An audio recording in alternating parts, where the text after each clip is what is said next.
blow me away. It's fantastic to have you here. Whirlwind tripping today, huh? Yeah, I had a little bumpy weather, but that's okay. I made it. You've been traveling a lot. Did you ever imagine in a million years you would look out and see this? No, no way. I mean, this is great. I was in San Antonio last night. Spoke to 3,500. It was a Christian event. It was great. It really was. And I got the privilege of traveling down there with my oldest son, Alan, and Jason. Y'all know Jace. Yeah, well, he's fun on the show, but he ain't so fun to travel with. Well, I've done some reading, and the number one fan, okay, that people say over and over they love is Uncle Si. Y'all love Uncle Si?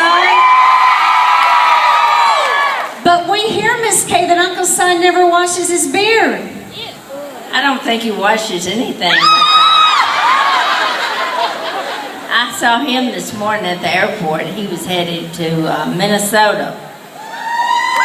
Fabulous. Well, we love him. What is your favorite episode? If you had to point to one.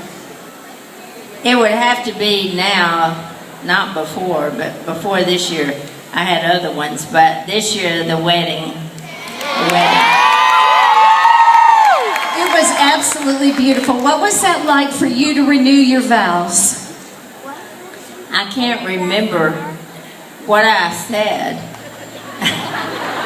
But it was just as normal to me as could be just to do that. And of course I fought because I wanted Alan to do the wedding. In fact, I refused to do the wedding unless Alan did the wedding. So it didn't take them long to come around to my idea. That's incredible. Well, you obviously are a very successful mommy. 4 sons that love the Lord, a family that eats together and prays together. What is the secret of your success, Mom and Grandma? Well, they always ask me that, mostly about Phil, our marriage. And I always tell them that I had a commitment going in as a teenager who really, I don't know if I even knew, except that my grandmother taught me it's one woman, one man for one life. And man, when I made that commitment, I was true. Now, Phil wasn't so true. He didn't have a grandma that told him that, I think. But that commitment, and you must have the next thing, a sense of humor. If you don't learn how to laugh through things, I'm telling you, no wonder so many people are not doing so well. I tell a story that we went to an event one time, and Phil sent me back into the house to get some duck calls. Well, then they weren't where he told me to get them, so I was trying to find them. Well, he blew the horn. Blew the horn? I'm doing this for him. And he's blowing the horn, okay? Well, of course, I was ticked off, so I decided not to talk to him all the way down there. I didn't speak to him. I was powdered up, blowed up like a toad frog. So that made him mad, so he wouldn't talk to me. So when we got to the event, it was about 100 miles from our house, they told us to sit on the center stage, and we were the head table, and everybody was going to look at us and watch us eat our meal and talk and do whatever we do special. And I thought, when I looked at him, they walked away, I said, we're not even speaking to each other. How can we do that? And when I said that, we both busted out laughing. And we laughed all the way through the meal, and we laughed all the way home about how stupid we actually going down there. And I'm telling you, if you could just take things that we take so seriously about getting our feelings hurt and all that, and find a way to laugh through it, you're a lot better off.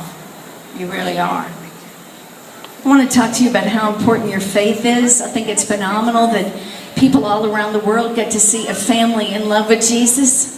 How important is that for you to show the world?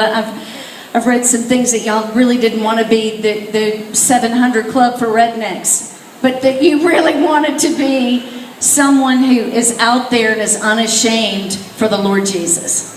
Well, it's just like this. I told him my story. I had a keynote last night, about 45 minutes, and kind of told our story.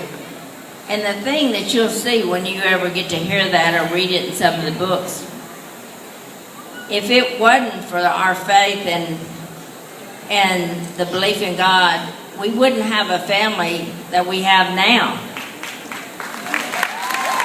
Amen. One of the things that comes to my mind talking about that is Jason did a lesson one time, and I did this story in front of him, and he didn't even recall it, but then it came back to him. He did a sermon. He was talking about the 3 people he thought were the most courageous people he's ever met. Of course, I knew he was going to say his dad, but he said the way he started off, it was at our church, and he said, has anybody in this church ever been studied with by my dad? Has anybody in this church ever been counseled by my dad? Have they ever had any kind of God-centered message or talk to you from my dad? Well, if y'all would have saw how many, it was 300 or 400 people stood up in the church. He said, okay, sit down. He said, now I want to tell you something. After this service, you go up and you thank my mom. Because if it wasn't for her, he would have never talked to y'all about the Lord Jesus Christ. So she is one of my most courageous people in my life.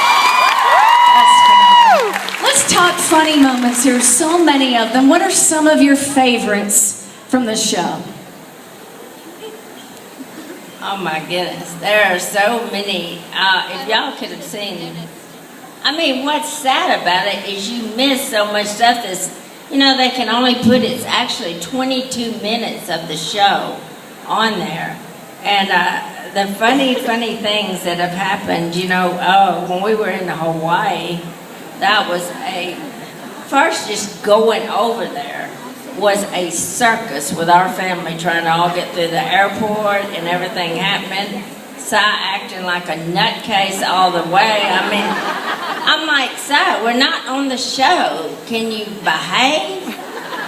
No, you behave.